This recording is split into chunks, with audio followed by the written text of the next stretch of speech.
super excited about today. Got another awesome guest in today's podcast.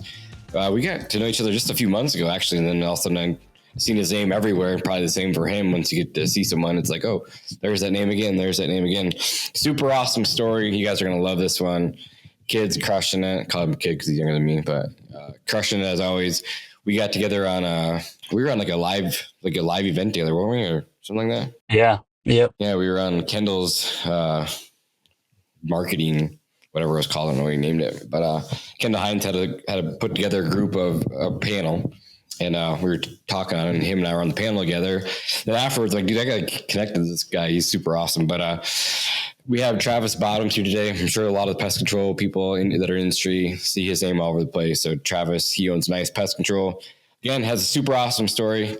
I don't know how long we'll have him for today because he's like your third person on the podcast history. He's been in the truck, which is, I loved it. When he showed up in the truck, you and I even asked him, like, dude, this is awesome. I love it. Because I know he's out there grinding and hustling, and I'll let him tell the story. But Travis, welcome to the podcast, my man. Thanks for having me, dude. I'm glad that we got to connect. I seen your name even before this, but was kind of lurking in the shadows for a few months and waiting for this to launch. But no, I'm super excited. I've actually listened to a few podcasts. You obviously had Anthony on the podcast, and me and Ant are super close friends, and Kendall and all of those people. So I'm excited to be here. So thank you. Yeah, it's a massive industry, but then once you're in it, like, you know, it's a small industry. Yeah. And you get to know all the people. They're super cool industry. I love it. But yeah, super glad to have you here. First question I always ask, which I'm sure you probably heard podcast, you'll know what's coming. But if you and I were sophomores, juniors in high school, who is Travis Bottoms in high school? I think Travis Bottoms was just finding himself in a sophomore in high school.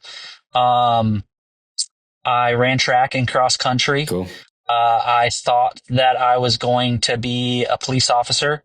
So I was like a straight edge kid. And locked down, had a longtime girlfriend, but honestly, it was just running, ran 8 miles a day every day, and just hanging out, being a regular kid. Truthfully, didn't ever think about being in the pest control industry, as probably a lot of people in our industry. I think, like, this is not a real statistic, but I'm thinking off the top of my head, like 95% of us never plan on getting in the industry.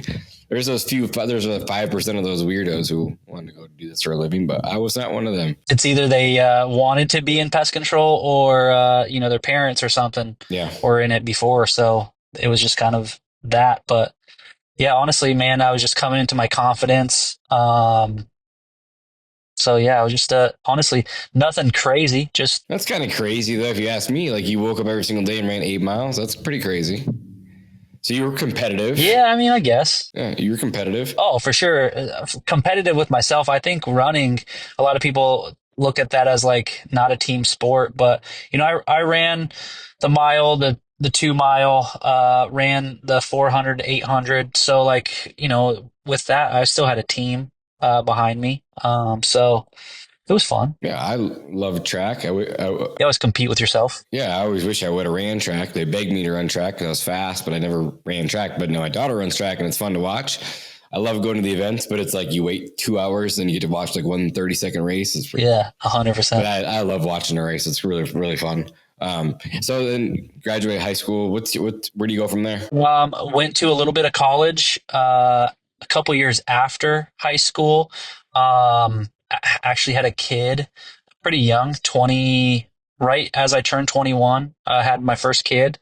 He's 14 now, just turned 14 a few months ago. I mean, a few days ago on the 6th. Didn't you take him like a basketball game or something? Yeah, we had season tickets to the Suns, so we go to Suns games and stuff.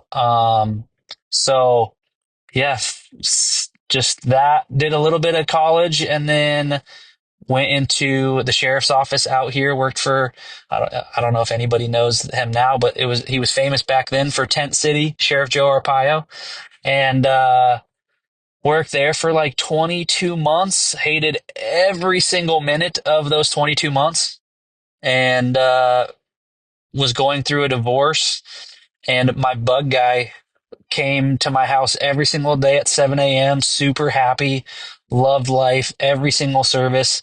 I was miserable for multiple reasons. But I was like, dude, how the heck are you so happy? He was like a 70-year-old man. And he was like, I just love what I do. And talked to him a couple times. And he was like, yeah, I'm actually looking for a technician. That's how, that's how we got here. That's wild. So you work in the sheriff's office, and you see this guy at the sheriff's office every day? No, I see him as my bug guy. Gotcha. So he comes to my house once a month. He literally comes at 7 o'clock because I got off at 6 o'clock in the morning. He met me basically at my house as I was pulling in.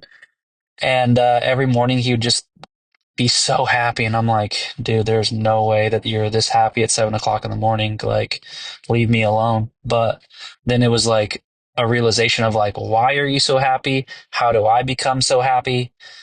And then ended up taking 2 weeks vacation from the sheriff's office while working for him. Fell in love with it. Called my sergeant and told her, "You'll never see me again. Thanks so much for the time, and I'm going to pest control." That's awesome. And then how long do you work for him for? About 8 months, and then I went to another company. Actually, kind of jumped around to a few companies here locally. Started pest control in 2012, so my son was 1. And then got connected to a pretty large company, growing company, uh, and then worked my way up from being a technician to their COO 5 years later, and then started my company in 2020. That's awesome. So you started out as a technician, right? So you know all the job inside and out, and then over the course of 5 to 7 years, you become a COO. How was that? Honestly, we were, I don't want to say we're small, but we were small in the grand scheme of like where we ended up. They had 2 offices when I first started. We were opening the 3rd that summer. I started in like March. We opened the 3rd in May. So if I came on kind of knowing that I was going to be middle management, if that makes sense. They were more so like, hey, let's see if you're legit about what you can do. Worked my way up to like lead tech literally within a couple weeks. And then the service manager quit maybe 2 months later, and they were like, you're the best option. And then just kept learning, truthfully, kept learning. And then I think a lot of it is luck. I was just in the right place, right time when I became, a branch manager. Kind of same thing. I was the best of what they had. So it was like, hey, let's see if you can do this. Did great. And then they were like, well, this branch needs a new service manager. How about you go up there for 2 weeks, hire somebody, and then come back, and then 2 weeks later move there for 2 weeks, train him for 2 weeks, and then come back, and then you kind of can be the liaison between us and him.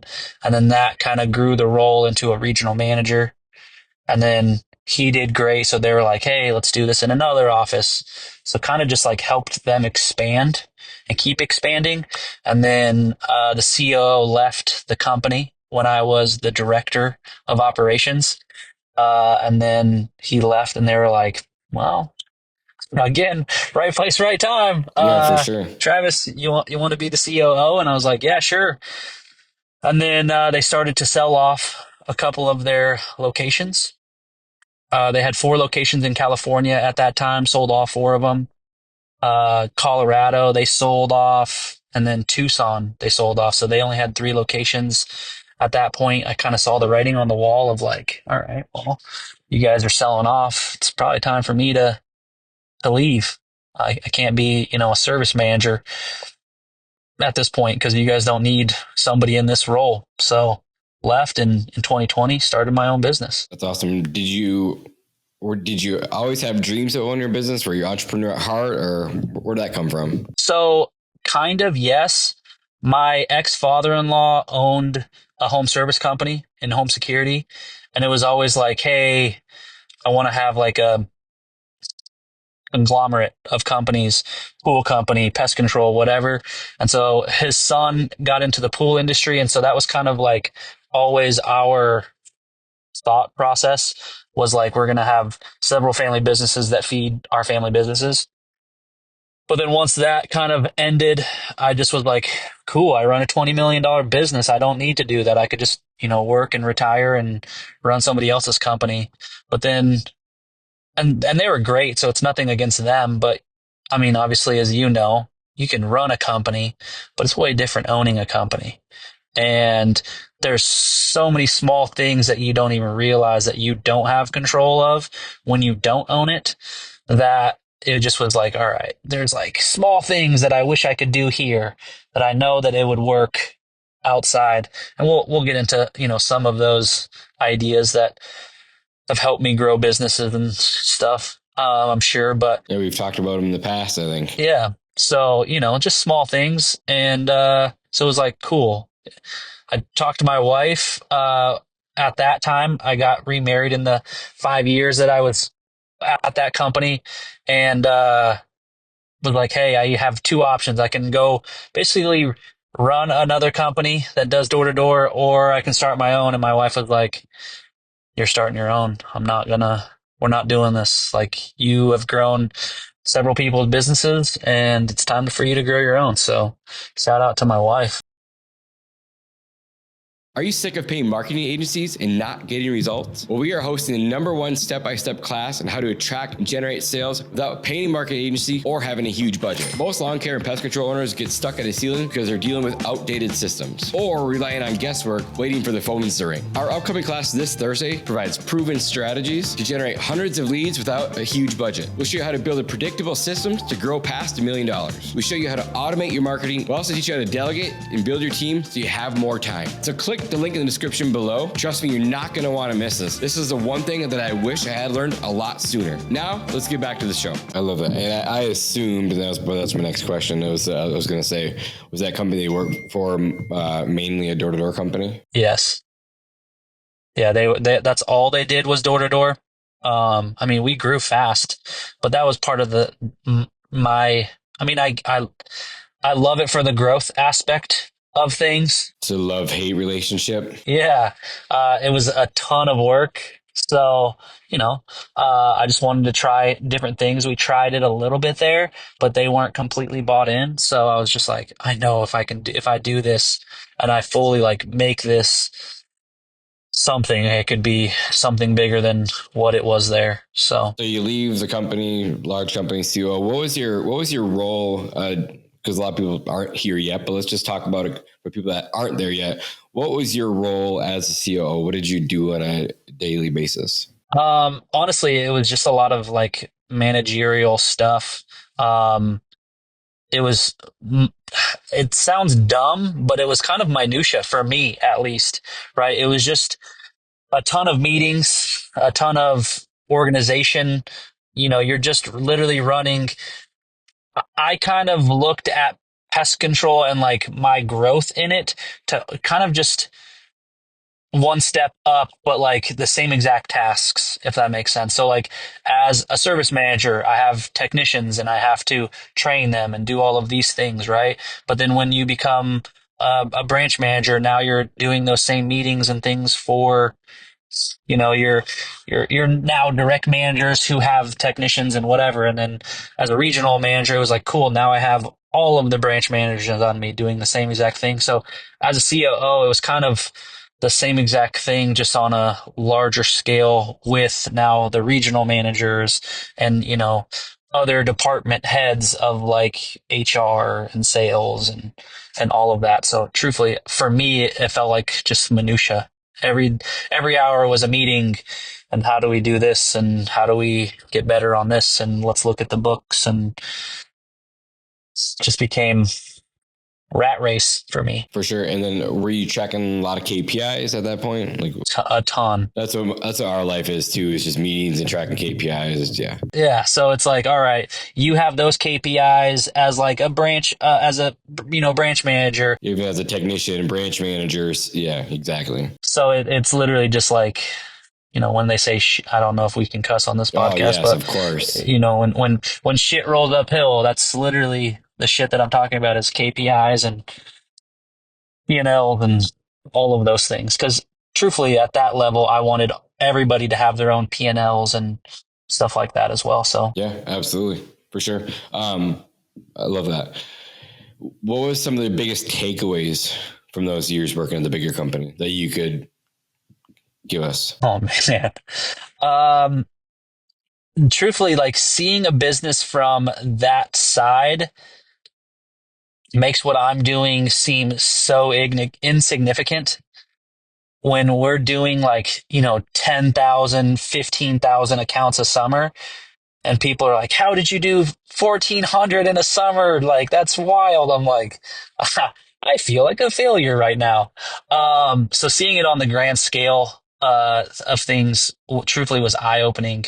But like small details that, like, somebody from a technician standpoint, I don't think understands everything that you have to put into a business to make it run, the insurances and the softwares and all of that stuff. When you're a technician, you're just thinking like, hey, if I can get, 15 houses a day and the product costs this and like the truck costs this, it's like, well, you got to think about everything that goes into the business.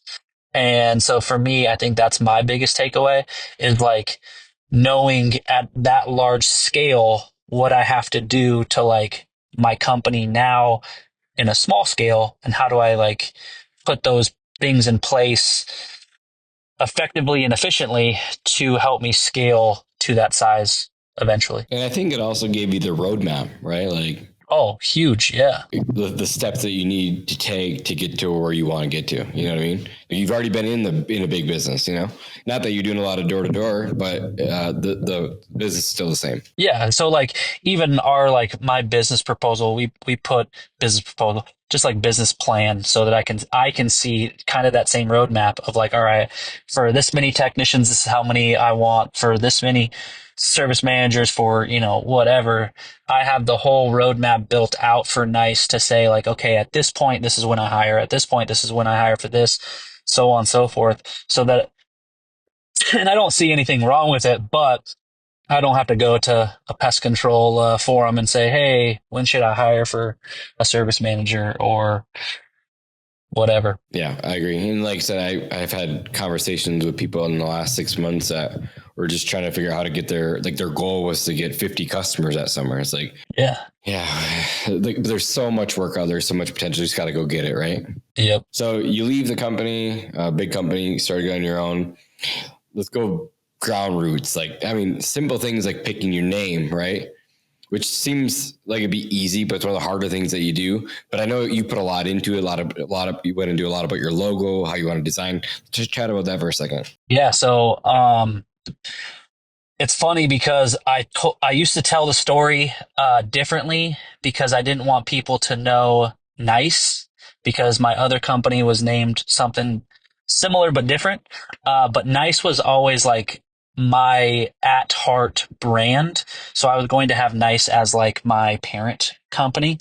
And then I was going to have services that were pools and cleaning and whatever all be synonyms of the word NICE. So when I was at that company, we were actually talking about demographics and market and like market research and marketing, sales, and all of this stuff because they wanted to get out of the door to door game.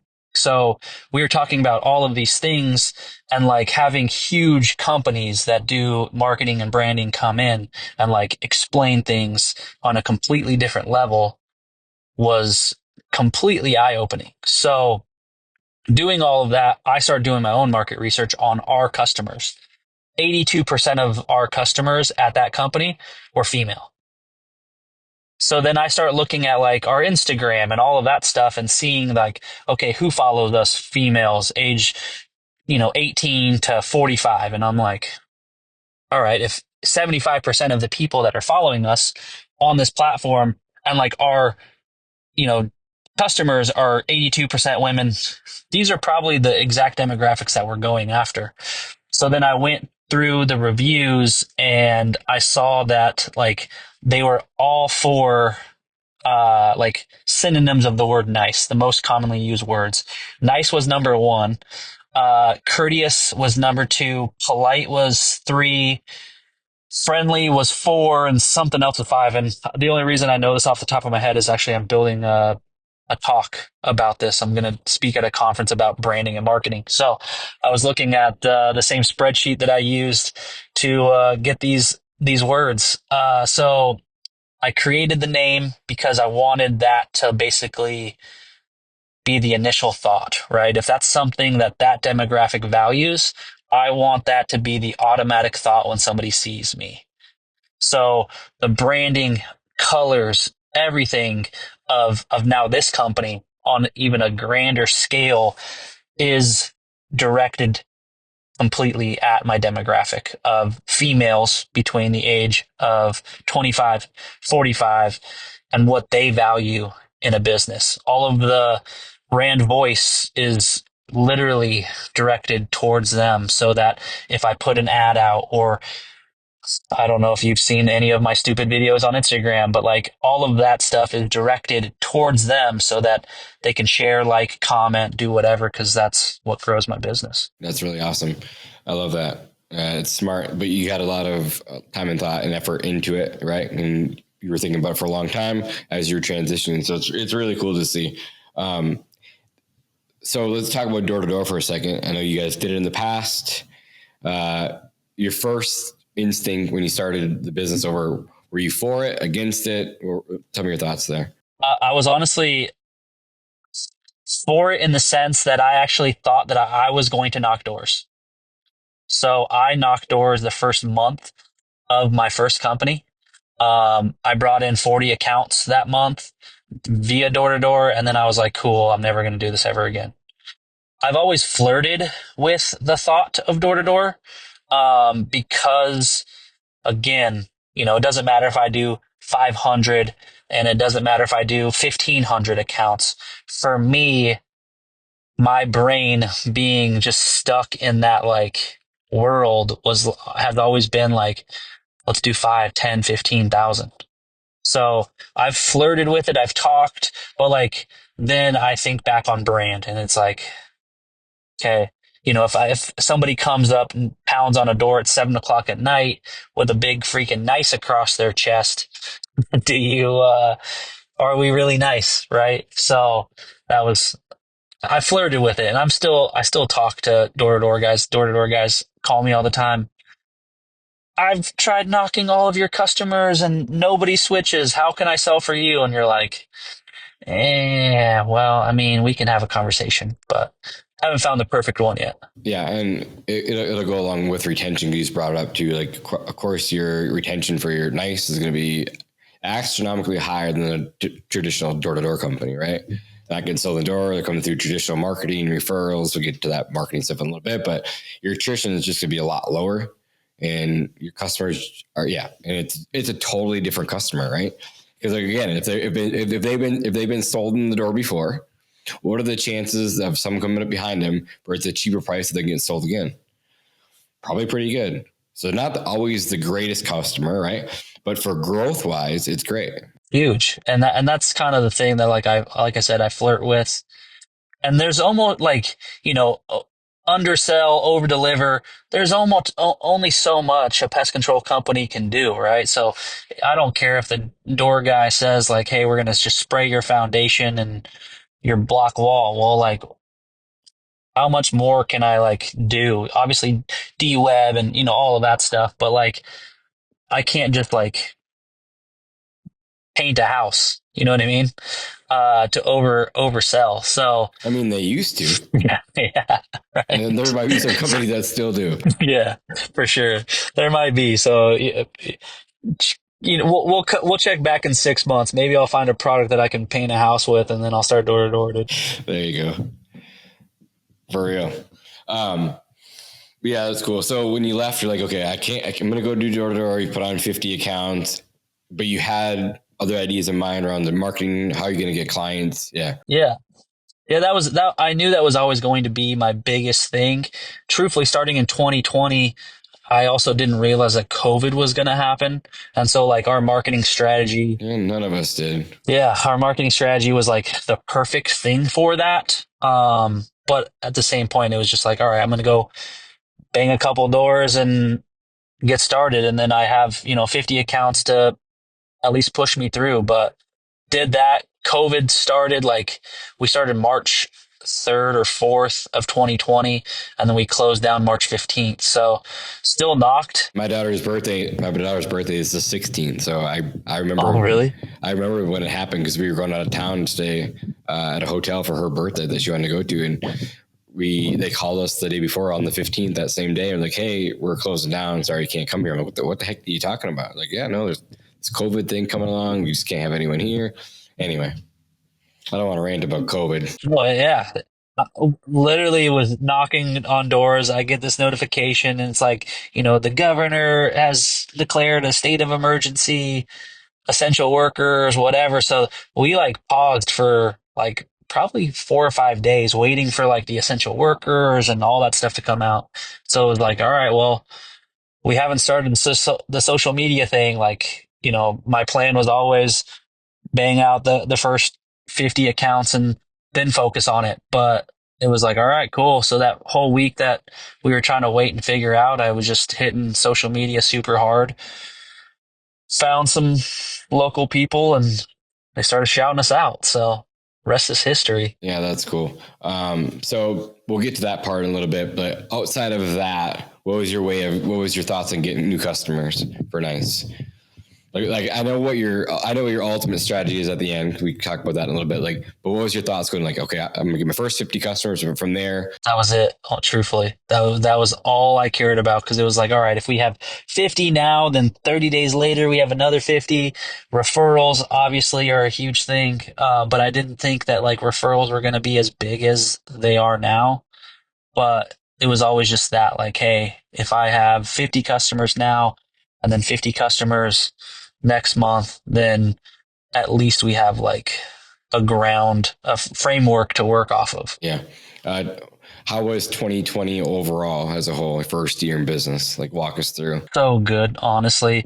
It's so funny watching some people squirm when I say this, but like for me personally, COVID was probably the best thing to ever happen, Me because too, honestly. yeah, because it was insane. Like everybody was home, everybody was making a paycheck from the government, Yeah, extra money. and yeah, so much extra money, and so like just it was. I hate saying it, but it was great. Truthfully, I loved 2020. Yeah, for me it was too. Like I was still in like the landscape lawn care industry. Had a couple hundred pest control accounts.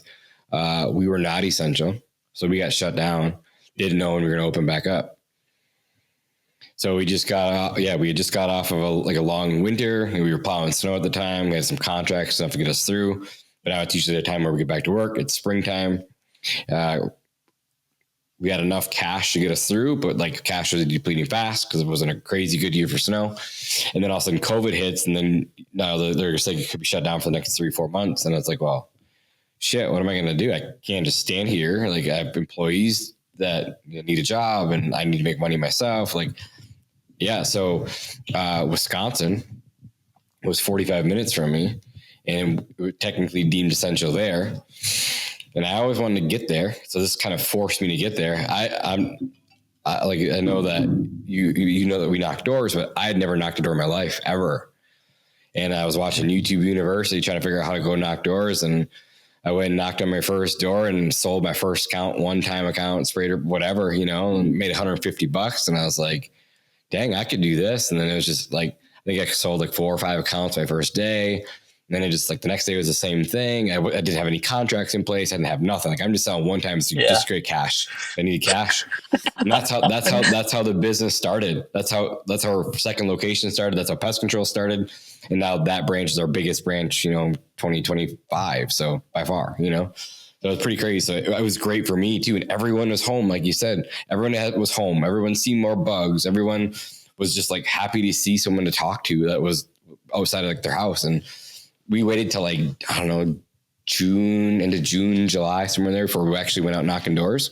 But yeah, it was pretty crazy for me too. Yeah, honestly, like, there was a ton of bugs. It was a hot summer. Everyone was home. So like, even if you see one bug, you're calling, you know what I mean?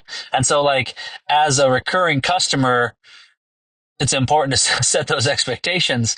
But like for new customers, if they see one bug, you're like, yeah, that's unacceptable as well. Yep, I'll be there right now. Sounds good. For Yeah. sure. Leave your pest control company for that one cricket. Sally, yes, I will definitely be there right this second. So no, it was great. Yeah. So your strategy was like all in online, like social media. Yeah. And I think now starting this new company, I think we are a lot better because we're laser focused.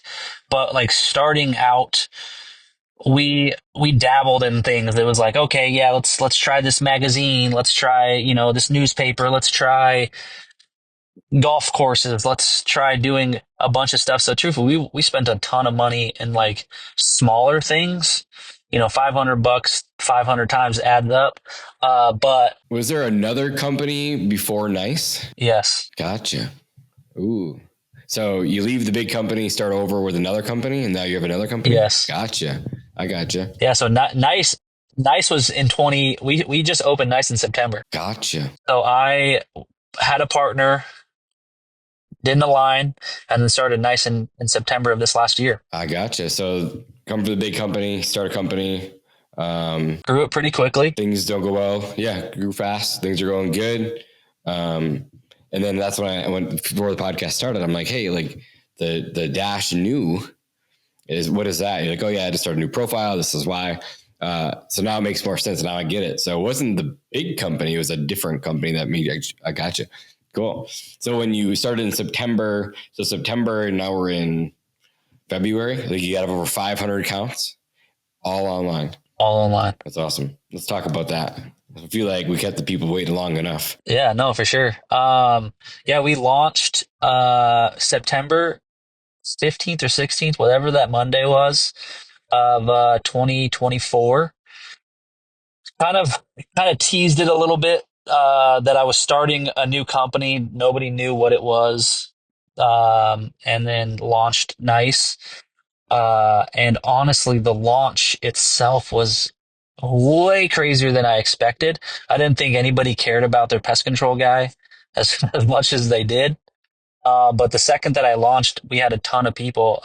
We hit 150 accounts within our first month. That's awesome. So the last like 5-6 episodes before this one has been all about marketing, literally. So, and I always ask them the same question because these marketing guys, and we want to talk and blah, blah. I'm like, okay, well, if you were a brand new company starting today, which I would say that you just did this, where would you spend your marketing dollars? And if you had to start all over again, what would you do first? Like, it's a perfect question to ask you. Yeah. I guess a couple of things. My first three, I would say. First three is branding. Your branding has to be on point. If you have a crappy brand, it doesn't matter how great your service is because there's just going to be less eyeballs on you. And it doesn't matter if you have the best service, but if nobody cares about that service, you're not making money. Second thing is clicky. Clicky has been a freaking game changer. We have over 250 referrals since September. So just Clicky alone. And then truthfully, social media. The content game is truthfully where it's at. So if you can't film your own, hire somebody to film it for you and just create content. For me, I think a lot of pest control people don't like my content because it's funny and it's not like serious, but they're not my demographic. Absolutely.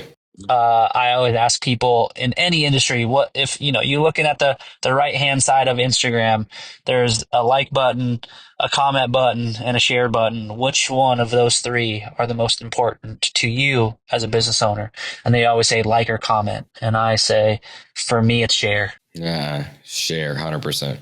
Absolutely. Yeah. I make content that's easily shareable because that referral link. So those would always be my top three: branding, clicky, content. Cool. And if you were to spend your money anywhere on advertising, where would it go? Even start with free. Go with free and then talk about paid. Yeah. So I don't do it. So I don't recommend it. My free marketing is influencers, and obviously that takes, I pay them through Clicky and I give them free service, but influencers is where I would go, just because right now we have 25 influencers and my market reach in my area is over 1 million followers. So for me, I'm spending very little money to reach those 1.2 million eyeballs. Yeah, that's smart.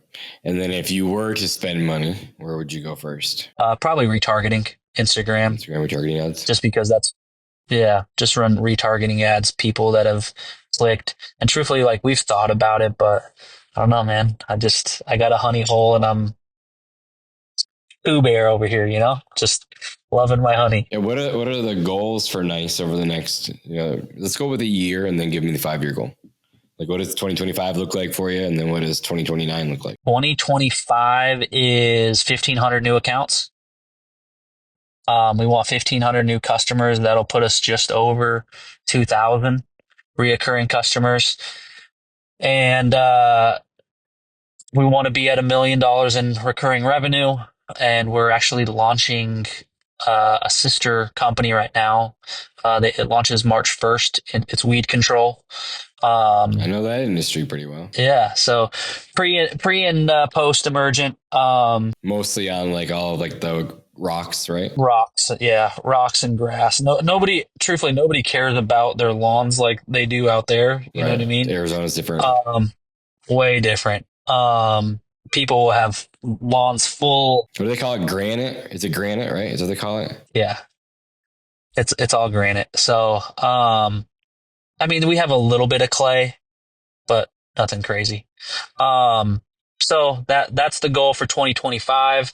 My goal for 2029, my 5-year goal is 5 states. I want to be in 5 states in 5 years.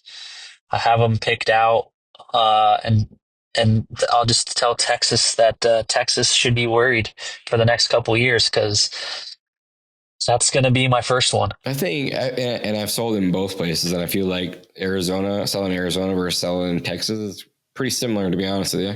It's hot as shit. I know that either way. And there's lots of pressure. You know what I mean? Yeah, ton of pressure. And like the big company that I used to run, we opened Houston. And so Houston's always been like an itch that I have to scratch. I hear you. Because we opened that and like it was so successful. So that will probably be my first office, truthfully. But Texas as a whole is just insane.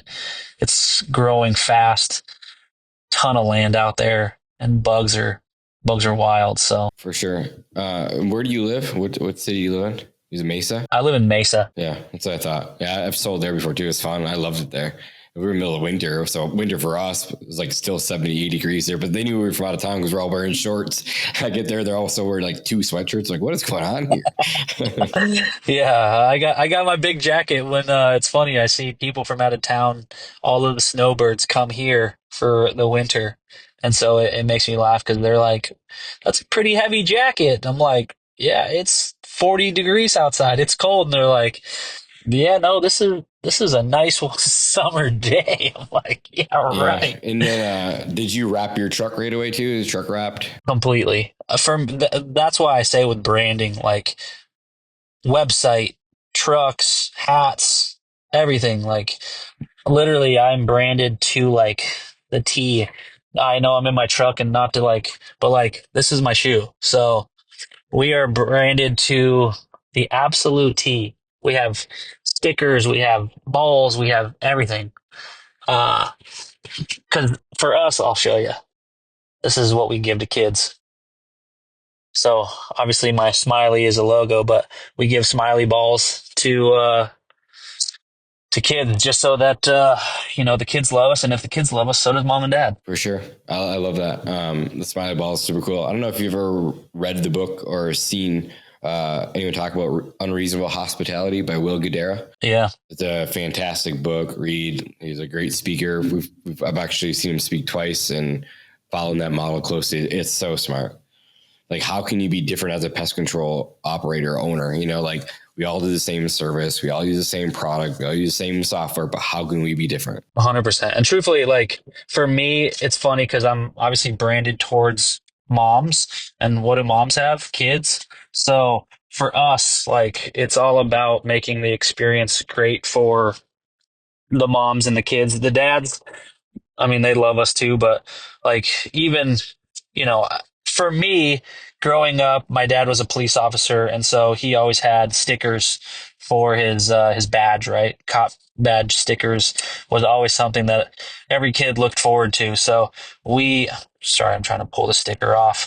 If can you see this? I can see it. It says Tech in Training and then Nice Pest Company. That's cool. So every single time that we go out, we give these little kids stickers, balls, whatever, so that the experience is there. Because again, if what makes the moms the happiest, their kids happy. So, and as you scale this thing up, and you got 4 or 6, or you want to go 2 million or $1 million by the end of the year, roughly 4 techs. Honestly, how are you gonna scale that part? Doing it previously, having that, because like the guy that I started with was super old, and he taught me, and not necessarily by like teaching me like, hey, this is how you do this, but more like me seeing it happen. He taught me that like your bug guy could be your best friend. He was like 70 years old and he was getting he was like 70 years old and he was getting invited to graduations and birthdays and weddings and whatever. And I'm like, what the hell? This is just this old man that sprays your house for bugs. Like, is that your aunt, your cousin? He's like, no, we just serviced them for the last 15 years.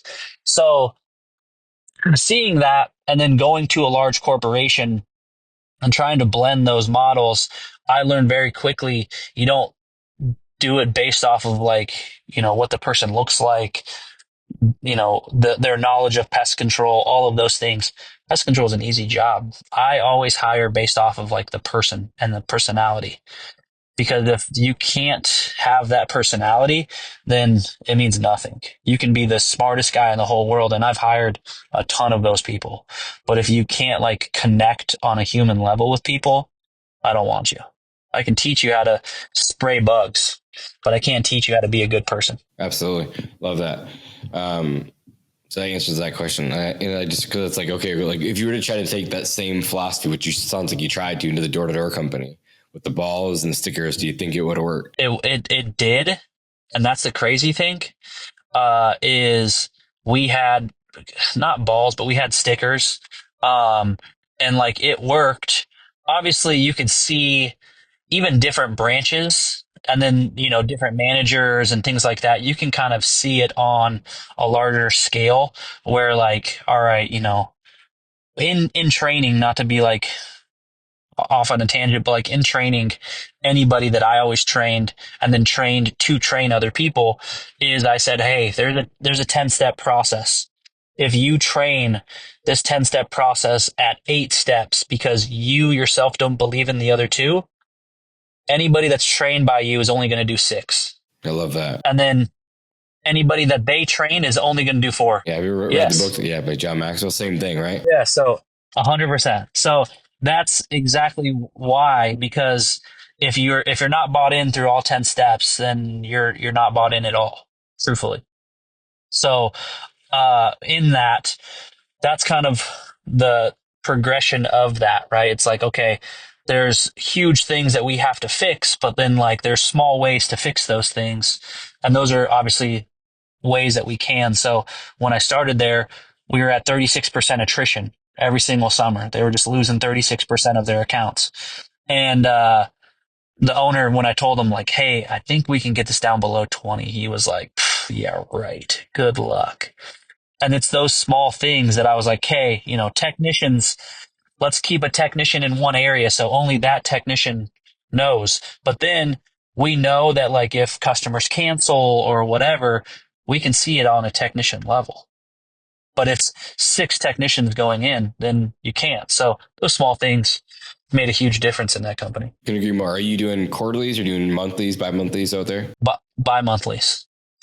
That's the only service offering I have is bi-monthlies. The only monthly that I have are commercial accounts. Gotcha. Do you think that bi-monthlies help with attrition as well because the technicians there more frequently? Yes. Arizona's market, truthfully, there's companies out here that say they love it and more power to them. But I just don't think that the pest pressure here and the climate can handle quarterlies as well as I want to. There's other people that disagree, but that's my. Well, look, because they say that the product lasts 90 days and you're out there, roughly every 90 days, but then you get the sun, heat involved and UV rays. Like we both know it's not going to last 90 days. So I think it's smart. 100%. And then what was your reasoning for not doing monthly service? Because of the same reason. The product's effective enough. Yeah. The product's effective enough. And truthfully, here we do monthly billing. So it's just like, it just doesn't make sense. And my cost doesn't necessarily change. And my reservice rate is super low. So why am I going to give them a discount on my time and products used where, they're not going to call back anyways? My reservice rate over the last 5 years was like 3%. So awesome. Of course, like as far as pricing goes, I don't need actual numbers, but like pricing versus nice, with your brand versus pricing with a door-to-door company, are you selling higher ACVs? Or are you selling the same price? Similar pricing. We do things a little different. I do it based off of lot size, where they're doing it off of home size. For me, I care about time more than like product used, if that makes sense, because I know that like every single house in this neighborhood that I'm in, their lot sizes are the same exact size, give or take 1,000 square feet. Yeah, just cookie cutter. Yes. So I do it based off of lot size. And truthfully, I will give a discount for a townhome, knowing that I'm only going to spend 8 minutes at this house that's 2,000 square foot lot. And so to them, yeah, they might sell $149 every other month. But if I come in at 98 and I can get the whole entire neighborhood, my cost per hour is really what I'm focused on. Yeah, because now you can do, let's just say if you're doing 10, or let's just go with 6 jobs per hour, because they're all right next to each other. Townhouse taking 8 minutes. You're there for 12 to 15 minutes and you're doing, 15-minute stops, right? And you're doing 6 an hour, your man service rate goes to the roof. You're charging $99 an hour. So you're charging $400 to $600 per hour, Yeah. So that's what I'm truthfully focused on is that. And then saturation. If the next door neighbor calls, they know their exact price because the lot size is the same. And so whenever somebody in one neighborhood gets priced, it doesn't matter. The price is locked in for the whole neighborhood. So if it hits the neighborhood group or whatever, then. I don't usually ask this question, but I'm curious. Do you guys use backpack sprayers or are you using power sprayers? We have both, but mostly power sprayers. Mostly power sprayers. What was your reasoning for that? Because you've seen the industry the past 10, 20 years. Everyone had power sprayers. And then all of a sudden, like a light switch, everyone went to backpacks. But you decided to stay with power sprayers. Why? Truthfully, I think power sprayers get a bad rap. I think a lot of people read labels the way that they read labels, and that's fine. But if you read a label, it'll tell you per 1,000 square feet how much active ingredient goes. Well, if you do your rig and the calibrations of it, you can actually, if you look at any product, let's say it's demand and it's 8 ounces for the 50 gallon or whatever. Per gallon, yeah. If that's the case, that's what they recommend and whatever, but they don't know what your rig's running at per gallon per minute. So if I calibrate it and I find out that, it's doing however many, I can find out that like, okay, instead of 8 ounces in a 50 gallon, actually I can spray, this many gallons on a home and I can mix it to 15 ounces in a 50 gallon sprayer. So Does it cost more? Yes, but effectiveness, and again, time per hour, reservice rate, all of that stuff plays into it. So Because the pushback that you'd have is, okay, well, it takes longer to fill it. It takes longer to pull out the hose. It gets caught on stuff. It breaks downspouts, right? It's harder on the technician, then you're rolling it up. yes and no. I mean, you still have to carry a 4 gallon backpack on your back every day and fill that up every house and all of those things. So for us, it's just easier. But as far as the brand, like it keeps going back to branding, and you show up, and again, we use both too. So Yeah. and this is why. So, okay, you pull up one truck, pulls up to your house, guy takes out a backpack sprayer. The next company pulls up, roughly the same truck, same technician, has a power sprayer. At the end of the day, which one looks more professional? Yeah, right. Perceived value, like you said. Which one would you perceive has more value? Yeah, for sure. The rig, for sure. The power sprayer, for sure. But again, then the other side of the coin is, okay, well, you're just using more product that you don't need to use, and you're wasting, you put too much chemical, blah, blah, blah, blah, blah. So there's that side of the coin too. So if someone's, like really looking into it, they could think that other side of the coin too. Well, they're saving product. Do they actually think that though? Do the customers actually think that? I think the customers don't really care, to be honest.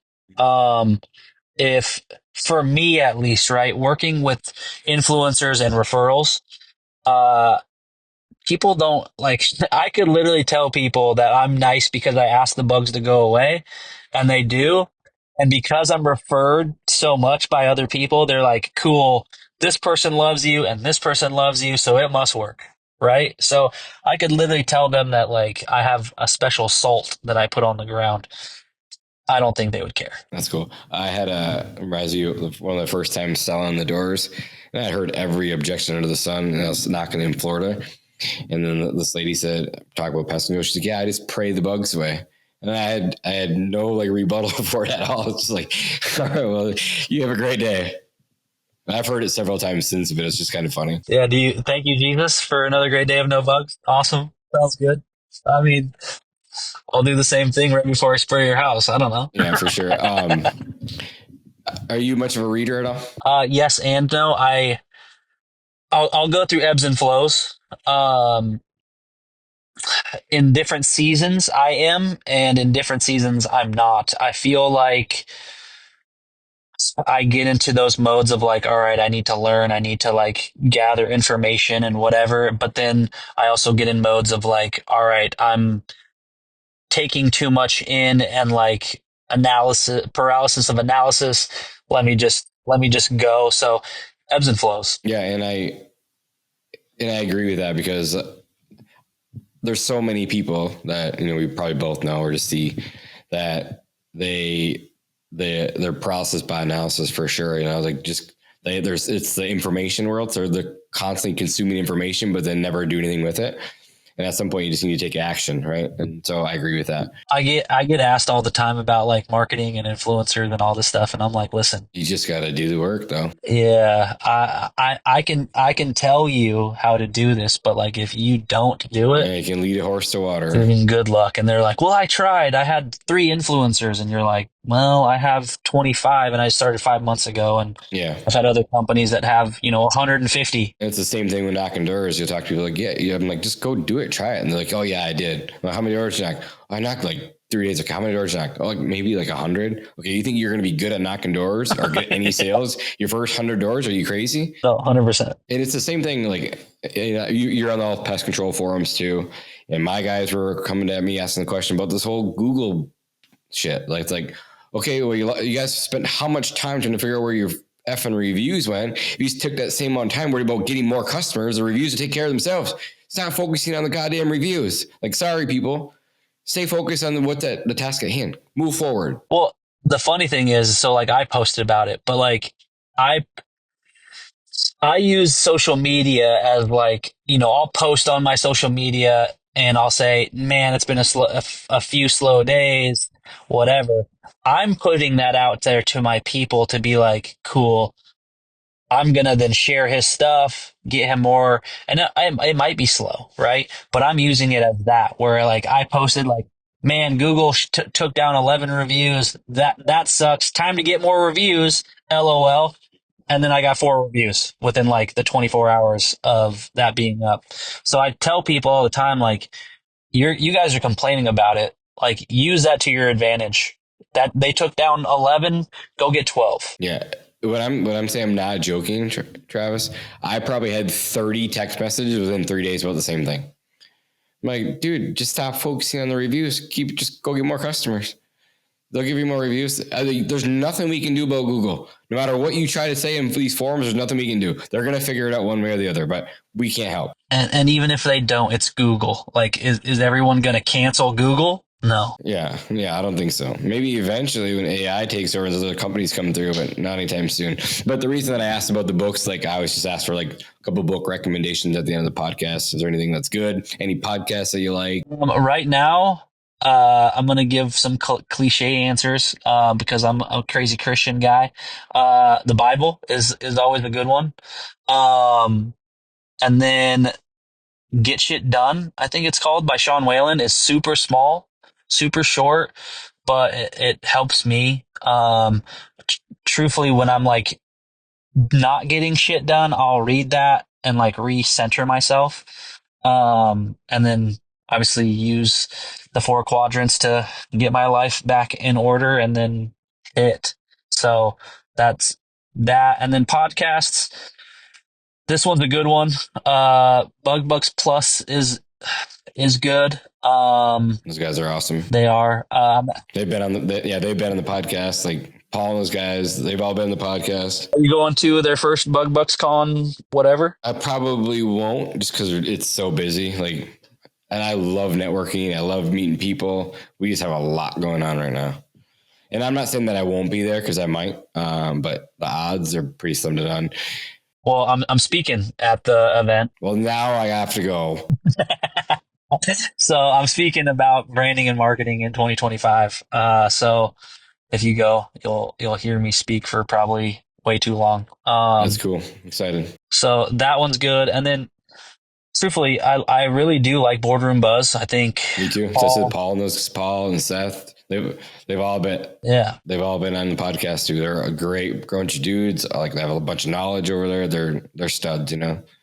Like that's what's cool about working with these other podcasters and getting together. Like it just friends helping other people. It's really cool. It's a great industry to be in, you know. It is. It's so funny. I think that in Arizona is kind of like the high school version of pest control. There's a ton of people that want to help, but then there's also a ton of people that don't want to help. But as a whole, pest control is such a cool industry to be in because everyone is just so open and willing to help. So it is pretty cool. I agree. How many more stops you got today? None. If I have a 30-minute drive home and I didn't want to be even more late to this podcast. So just parked in the neighborhood. So hopefully all these cars that are passing me right now see the smiley face on the side of the truck, you know? Absolutely. Like, what does this guy do? He's been parked here forever. I love it. Cool. Awesome, man. Well, I won't take up any more of your time. I'll get you home to your family and your friends, and you got kids at home waiting for you too. So again, thanks for spending time with us today. I can't wait to catch back up. Good luck speaking. Thanks, Sid. Get you back on next year. Make sure you hit all your goals and make sure someone holds you accountable over there. Yeah, let's do it. Let's set it for next year at this time, and hopefully that I hit all my goals and you even want to talk to me at that point. If not, dude, tell me that I'm never invited on the podcast ever again. No, it's truly an honor to have you here. I appreciate our new friendship. It's been fun to watch your journey, and good luck with everything. Okay, well, before we go though, I have one question for you. Okay, let's do it. We spoke a month ago. Yeah. About influencers. Yep. How's that gone? It's going good. So we hired a VA, of course, to go out there and get influencers for us. We're at 5 influencers right now, and they're actually launching March 1st. Because there's snow on the ground here right now, so they'll all be launching March 1st. Yeah. My goal is pretty lofty. I want to have 100 of them by the end of the year. But we're also going to have to get more VAs too. It's not one person can't handle it. Why not? I mean, maybe tell me that I'm wrong. It's just a lot of DMing going on right now. No, for sure. I think they can. But that person is doing other stuff too outside of that. So that's another reason. Like it's the same person that's posting on our Facebook, running, doing some ad stuff for us too. So Okay. Well, I'm excited then to see in March 1st and see how you are you using Clicky and all that stuff with them. Of course, yeah, absolutely. So I'm gonna say it on the podcast, like I'm going for 100.